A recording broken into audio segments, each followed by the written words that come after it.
They taught me the world only makes sense if you force it to. Needed to help bring the men who murdered his family to justice. So he could turn out like you? So that he wouldn't. Hello everyone, thanks so much for joining me here today as we get to talk about one of my favorite subjects, comic books. My name is Jose. I love comic books, I love talking about them, I love sharing them with you. Feel free to follow me on social media if you would like. Links are in the description below. I've also posted a link to the DC fan site that I have plot synopsis and character bios for this issue. Detective Comics 587, 588, and 589. I'm going to be doing 3 parts today, so I probably won't be reading like I normally do. I'm going to just sort of give you the overall plot of what's going on here. This is written by John Wagner, Alan Grant, and drawn by Norm Breyfogle. Now, I'm going to preface this by saying I really like Norm Breyfogle. However, these 3 issues are not, this is a good cover, good striking cover, I should say. These issues that are coming up feel like, and these were monthly, so that's the thing. They feel like they were drawn over a weekend. It's almost like this dude was in such a hurry. And I think that Norm Breyfogle could have been a superstar if he would have just slowed down. And you'll see what I mean in just a moment here as we cover these issues here. But I like this cover. Like I mentioned, very striking pose. I mean, it's simple, but very effective. So the theme for this issue is a DJ sort of talking, but we're not really gonna, and he's gonna be playing music and kind of giving some stuff. So here's Batman going through that. Now this panel here, or this, The Night People is the name of this issue. Like I said, John Wagner and Alan Grant, Norm Breyfogle. Kevin Kline is a great letterer. He is in my top 3. So good panel here. This actually looks solid. But we're gonna see some other panels that don't look very solid. Now, Norm Breyfogle inks the way I like to, with the big thick brush, so you're gonna be seeing that quite a bit. He's normally had I believe Steve Mitchell as his inker, but right now he's going on his own here. So this guard here is looking for this Derek Mitchell here. And look, Life Murder 1. That's for the reader here. And he's got a microwave and a radio in his cell. But turns out he has escaped. And you see here that he's cut one of the bars and went right through. Now, if you look at the dude later on when he shows up, you're like, how the heck did he get from this bar here? So, all right. And so they're putting out the lights. This prison is in kind of like the middle of the ocean here, or in the middle, not the middle of the ocean, but in the water here, kind of like Alcatraz. So you see these kind of people love in the 80s when people would just carry the big radio with them here. And Batman, this is great use of perspective and great use of what's called a worm's eye view, and I really like this panel. But as Batman's going over, he looks down.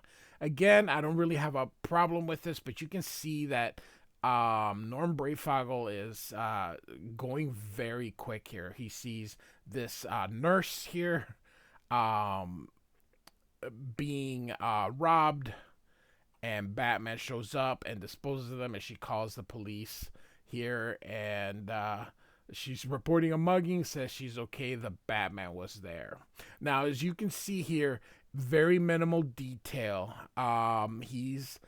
I don't even know if he's just laying it out and then going straight from his layouts straight into inking. But I think he could use an inker. It looks very rushed, as you can see here, especially for a monthly book. And Norm Breyfogle was only working on 1 book a month.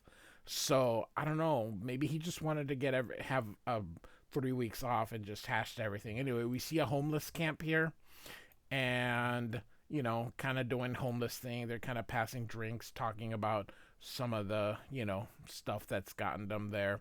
But this guy here,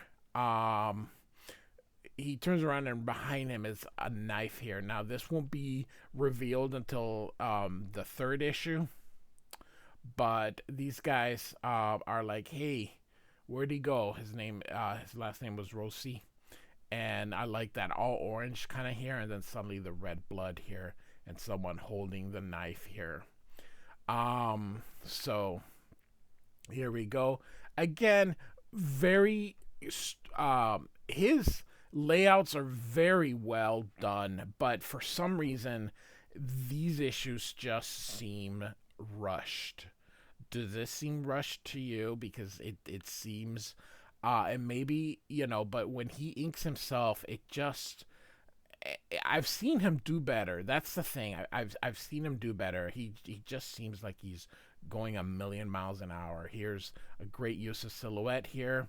They're on the lookout for that guy that escaped here, that Derek Mitchell. But I like how it says serving 3 life terms for murder. He went missing between 10 and midnight. He may be armed and highly dangerous. So, all right, and here he is. He's going to go in here and put this poncho on and just kind of go about. Again, all this is just the DJ and the radio talking. And so this is Mitchell here. And Batman is going to go into this bar here. So a couple things. Batman was looking for a guy named Cadaver, but he's also now knows that Rossi has escaped. So he is trying to find him as well here. So he goes here into this bar and looks at these gentlemen there here. So there was someone that was supposed to meet with Batman, but they didn't. So he shows up here. And so Batman's like, he surrounded himself with muscle, no sweat. So he makes kind of a cross here, and he throws his cape here. And of course they're like, oh. And so these 2 guys is, no sweat, Bannon. Get out back. We'll hold him. So, and so Bannon's going back out through but of course Batman was waiting for him. It was a diversion here. And then they're like, oh my gosh, it's just escape. What's going on? And Batman grabs Bannon here. And he goes, I couldn't go through with it. Wolf would kill me. You got to let me off the hook, Batman. And Batman says, on the contrary, Bannon, I'm going to twist the hook until you scream. Wolf's got to find you before he can hurt you. But I'm here now. And when you come into the hospital, the police will be waiting to ask you about the 5,000 tip-off Wolf laid on you. And he's like, well, now, this actually looks pretty cool, very cartoony. I don't know whether that was his intent because he is going so fast here. But the way he grabs the shirt and does this, I really like this panel. And so Bannon's scared. He's like, all right, you win. Pier 7. He'll be coming in at once. And Batman says, he'd better or I'll be back. So very Schwarzenegger. He goes and gets his cape and off he goes again, having the disc jockey speaking here. He's reading about Mitchell. And so, all right. And so he's all looking for Cadaver and sees the cops. The cops recognize him. And so off he goes running through. Cops start shooting, but he gets away here. And so he goes into here, the dock authority here. So he climbs the fence here and jumps through. Cops still shooting. This is what I mean that it's rushed. And I'm not saying that, but you can clearly tell that this is sort of a rush job. And I don't understand why.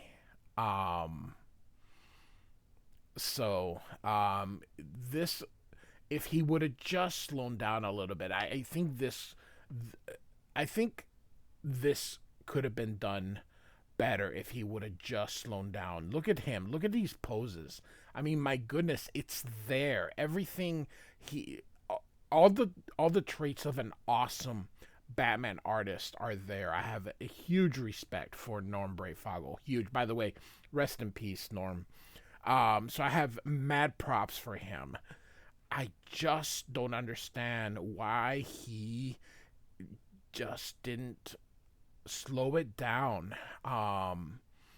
So all right. So Batman sees the guy, so he's gonna go after him here. So this is Mr. Wolf, who Batman was also looking for, and here's the cocaine.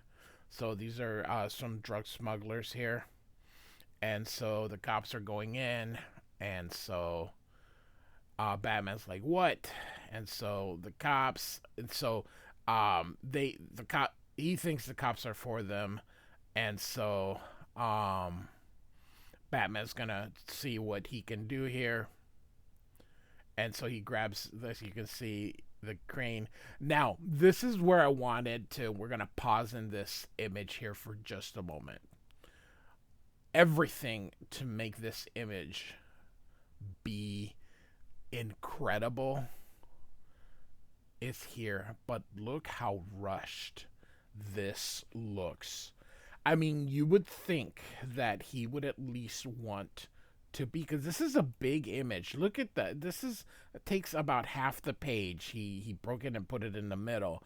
So this is quite the thing. And the fact that he just rushed this. I wish I knew why. And if he didn't rush it, I don't know.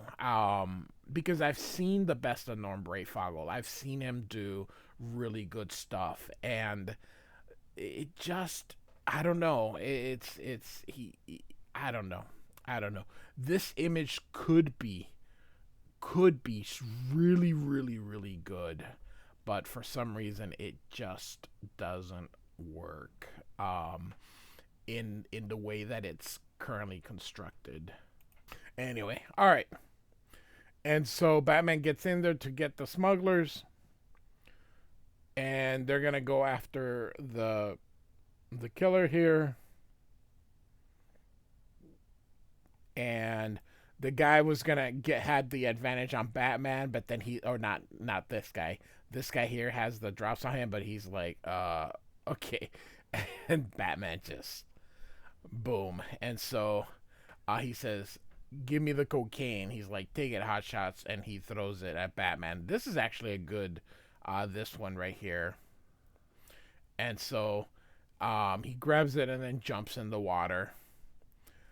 And then this thing here, you can see it explodes. And of course it's a chemical place, so hey, we're about to have another supervillain here. And so, all right, so they call it in, and Batman's like, talks to this guy here, or not, he's like, "Home," he tells him. So, all right, but the guy's like, "Nope," and tries to get Batman, and it's like, never mind. All right, he's just gonna drive the boat himself here. And he stops he turns off the radio station, and off goes Batman here. Again, all the tropes that could make Norm Breyfogle an elite, and I guess that's where I'm trying to get it. They're there, but so Batman's in there, gives them the cocaine, and it appears that our escape convict is dead, and just the DJ, again, that's not important here. And they talk about the murdered homeless man, Michael Rossi. And so Batman leaves here, kind of just how it started, but now he's going the other way here. And they're trying to stop the fire here. Of course, you got all these chemicals here. Of course, the guy's not dead because we've now have another kind of like weird creature that I don't know. I don't think DC ever really created something for him for Batman. So Killboard City, and see what I mean next month. So there was really no reason for him to rush. So Detective Comics 588. All right, and you can see here this is from 1988 as well. And now we have our guy here. Look at this. This is a very striking cover. Grabbing Batman, probably burning him. That would hurt. Norm Breyfogle, of course, will do all 3 issues. And so, The Night People Part 2, The Corrosive Man. This is the same group as the other one. So, all right. So here is that convict. Here is the guy going through. You kind of see why I'm kind of rushing it, because there's really not much. There's a lot of filler with this guy. I mean, there just really wasn't much that for me to go with it. So he's gonna go in there because they see somebody in there, so he douses him with water to go get him.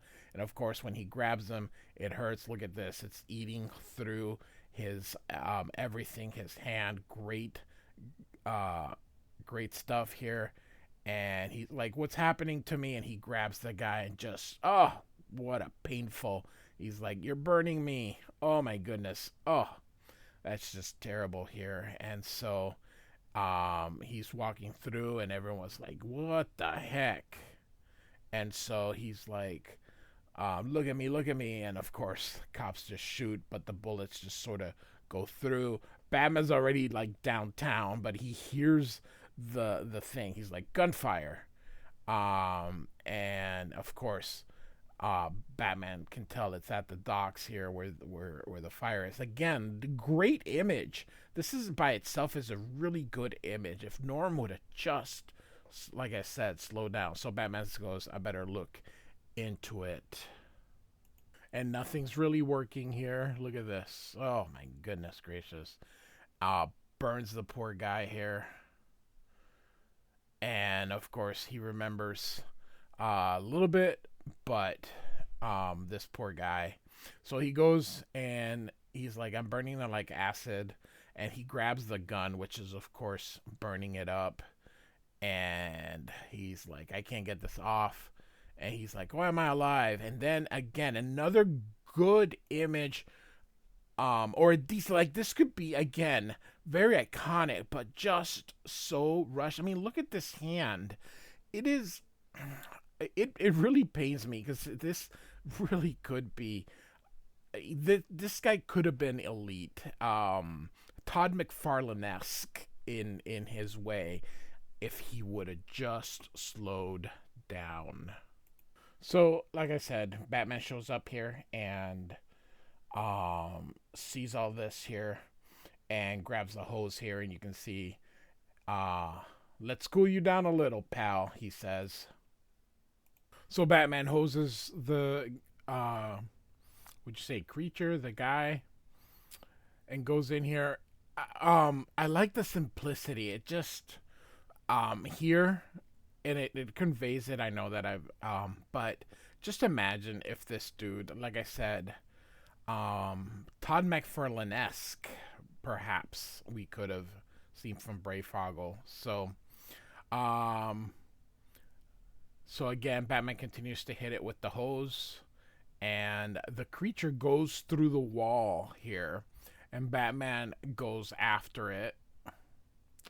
And so again, with the radio cinematic, with the radio theme here. And these two are kind of making fun of this guy here. And so he comes in and there's the cadaver. He's looking for Mr. Cadaver here, sorry. So goes through, goes down to the basement, never go to the basement. And so he even says here, gives me the creeps here. Look at all the horror stuff. This is probably a real person that was in there. He's looking for his for Mr. Cadaver. He goes, "Boss, are you there?" And from inside the oh my goodness gracious, coffin, you can see the hand here, and of course it's Cadaver here, scaring him here. He falls back. So the guy's like, "Hey, you're gonna give me a heart attack," and he's like, "Oh, what a way to go," and just kind of pretends that he's having one. And so he says, "Don't do that. I got a bad ticker." So he says, how did tonight go?" And so he did. So he's the slasher. I guess I thought it was the third issue that we were gonna find that out, but it is the second issue. So I do apologize. Anyway, so he killed someone, but apparently he killed the wrong person here. He was supposed to kill somebody else here. So the guy apologizes for that here. So he tells the guy, you need to go back and fix the mistake, and he's like, "Nope, nope." And then Cadaver says, "May I remind you, Webley, that there is a great deal of money resting on the successful outcome of this little venture. A great deal of money." And he says, "I know, Mr. Cadaver, but I don't like killing people." And he says, "Would you rather it was them or you?" So he kind of pretends here like he's stabbing himself here, and he falls down. So this guy is like a horror type thing with doing special effects. And so, all right.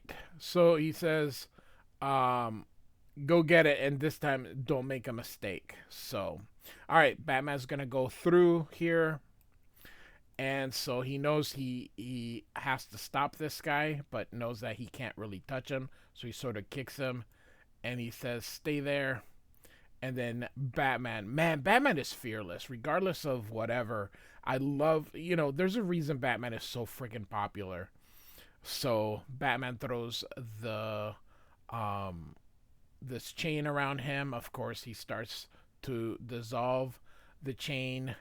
I do like this. I like I mentioned before, I like Norm Breyfogle. I like his interpretation of Batman. I just wish he would have slowed up a little bit. So the guy says, "Leave me alone, let me go. I don't want you." And Batman says, "I'm not sure I want you either, but I want some answers, like, who are you?" And he's like, "What does it matter? I don't know what I am anymore." And he ends up dissolving the chains and breaks through and throws him back at Batman here, kind of hitting him here. He says, "I don't want to hurt anyone except Cadaver." So, all right. Cadaver, he's the one responsible for everything. So I wonder if he was set up. I haven't read these issues in forever, so I have the entire Norm Breyfogle collection in individual issues, but I probably haven't read these issues since high school, and I'm looking at them sort of for the first time here. I kind of glanced at it before I started. Anytime I do these videos where I'm just narrating stuff, I sort of read a little bit ahead, but not too much here. So the guy gets on the truck. I don't know how he's going to make it through here since he dissolves everything, but hey, comic books. So off he goes here, and eventually he is melting everything. The wheel and everything is going through, and the truck smashes into this. This is again what I mean.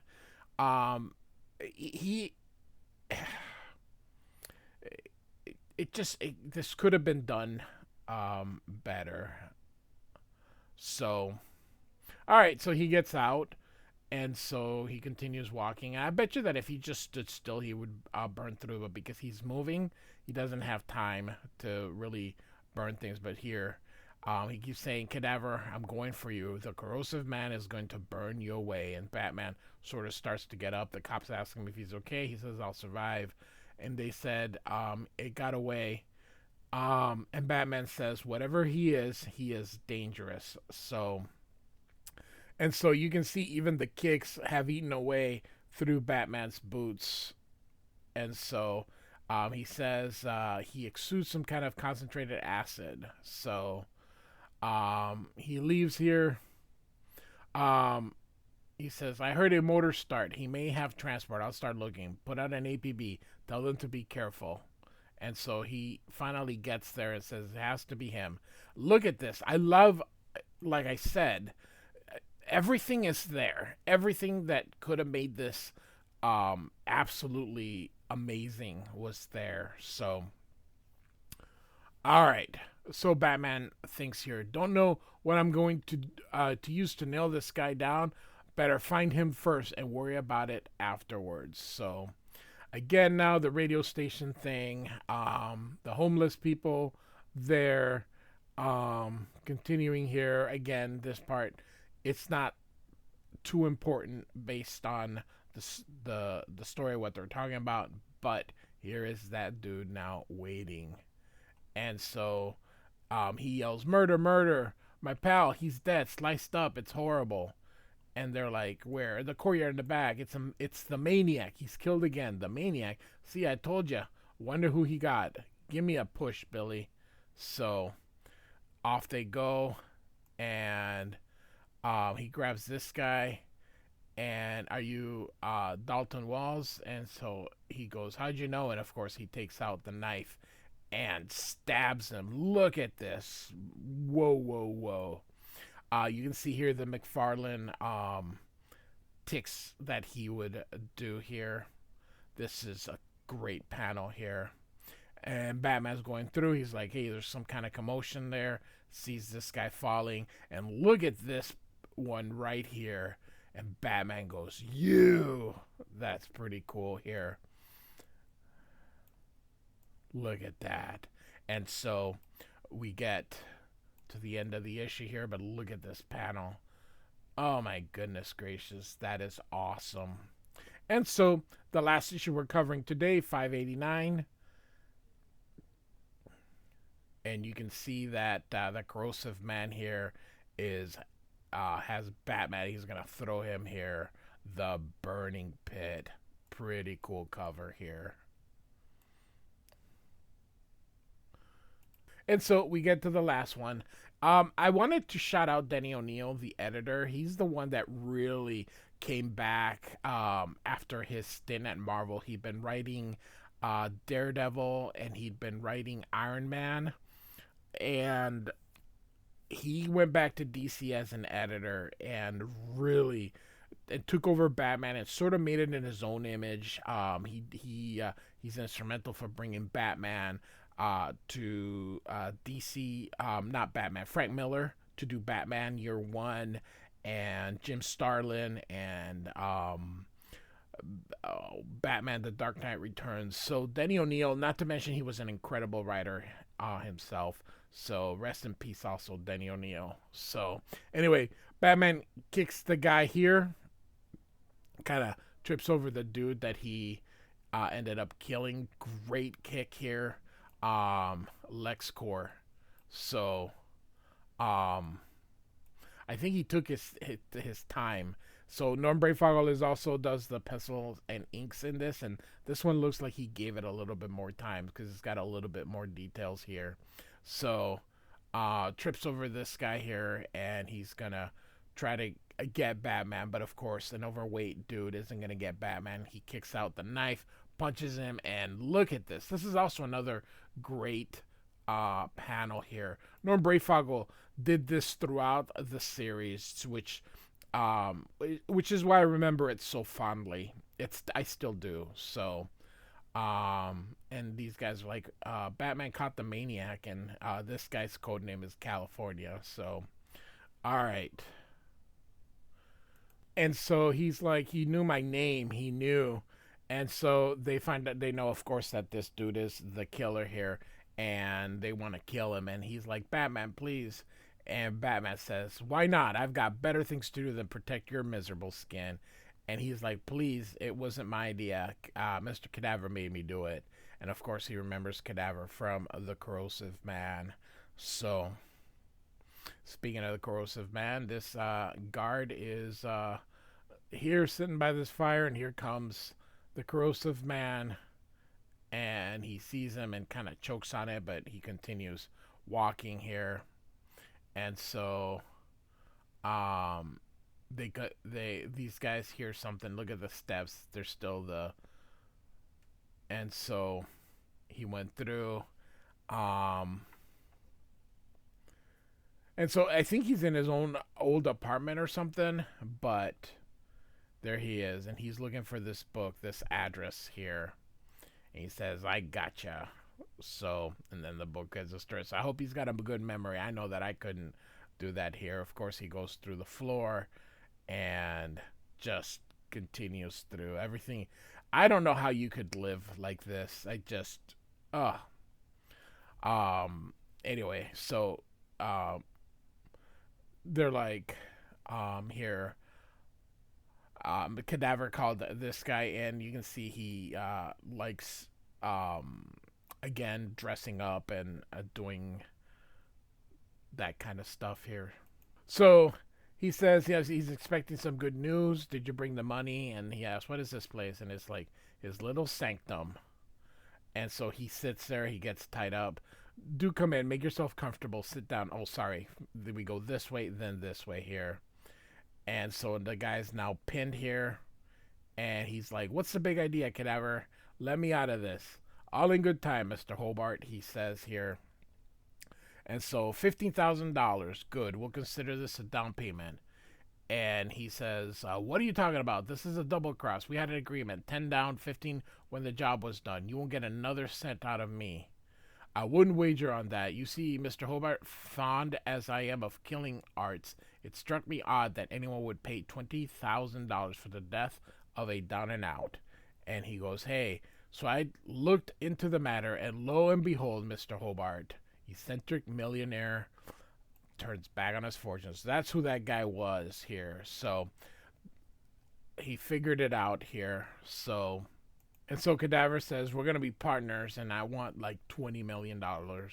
So, and the guy's like, what? No. And then he opens his floor where he has this stuff. This is so silly. So, and he's like, what the heck? And, he goes, can you feel those vapors rising, stinging your eyes, prickling your flesh, eager to be at you? An exquisite sensation. I often hang here in meditation. So the other guy's like, you're crazy. And my 20 millions, you can have it. All right. So that's what you say now, Phil. It'll be a different story in a few months when your inheritance comes through. Cadaver, you'll say, who is he? I want to impress upon you what will happen if you try to back out of our gentleman's agreement. Burn it into your memory, so to speak, here. So, one word of advice, Phil, don't scream. If it gets into the lungs, and so you can see here, oh my goodness gracious. So, back to the, radio station, and again, the Corrosive Man is looking for Cadaver, and so he's like, I don't know, once I get him, I don't know what I'll do after, but he says, just as long as I get Cadaver what I owe him. So he's still with this guy here, and then he hears the door, and of course it's Webley, and he brought Batman with him. So that is a flipping. I find that awesome. I don't know. Batman just kind of goes along with the guy. He doesn't come through the door. Just so, and so Cadaver's like, "You idiot, Webley! What possessed you to bring him?" And he says, I didn't give him any choice. Just as well, I came to by the look of it." So that was Batman. Sorry, and he goes, "That was your mistake." And so he gets rid of the stairs here, and you can see these spikes here. Batman goes quickly here and grabs his Batarang and continues this by holding on to this dude here. So pretty nifty here. So He lands next to it, but of course we got this thing here that's going to fall on him. Batman moves him out of the way. Cadaver's going to hit him in while he's down. Batman blocks it and kicks him. This is pretty cool. Like I said, Norm Breyfogle is very good at composing the image. It just the last two issues looked a little hurried, although this one is not quite as much. So Cadaver's about to fall, but he grabs on to his victim here. And so look at this. This is awesome. And so this guy is like, Batman, please get me out of this. I'll make a full confession. Who might you be? Hobart's the name. Well, the gang's all here. And so Batman thinks, though not quite. I was half expecting someone else. Of course, here he comes. And he's like, Cadaver, I've come for you, as the corrosive man comes through. This is nice here. And look at this. He falls through and lands on Batman. And so, Cadaver, my lord, what is it? Don't you recognize me, Mitchell? Mitchell Deke? How nice to meet you. What's happened to you? Says Cadaver. I don't know. It doesn't matter. All that's important is you and me. 2 years inside, Cadaver, figuring out. All came down to you. You set me up. You tipped off the cops about the hit. It couldn't have been anyone else. Why? Greed? Didn't want to share the payout? Or did you just want to see me die, rotting away slowly in the pen? A living death that you'd love that.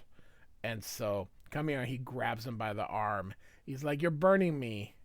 And so he says, what you need now is a real horror mask, and puts his hand on his face, burning it.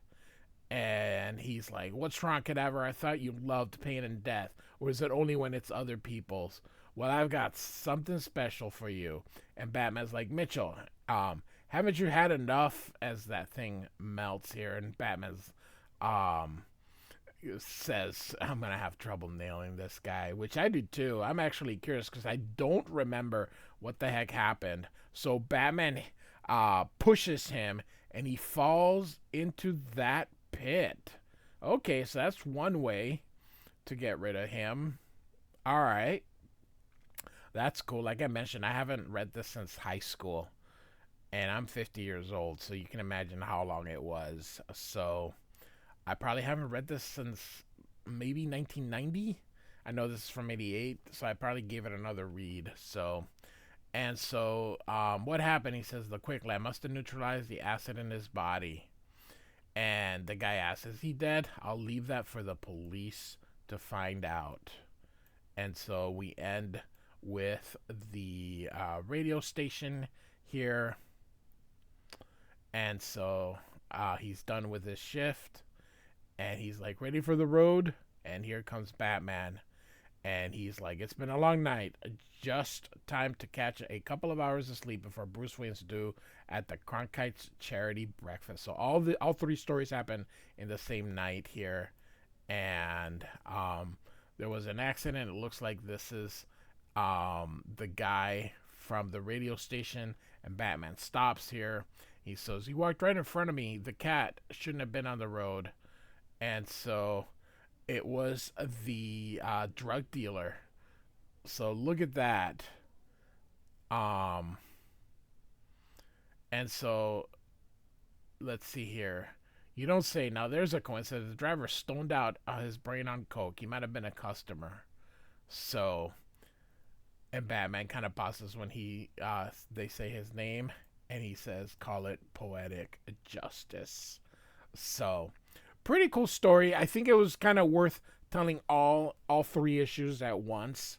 So, yeah, so pretty cool. So,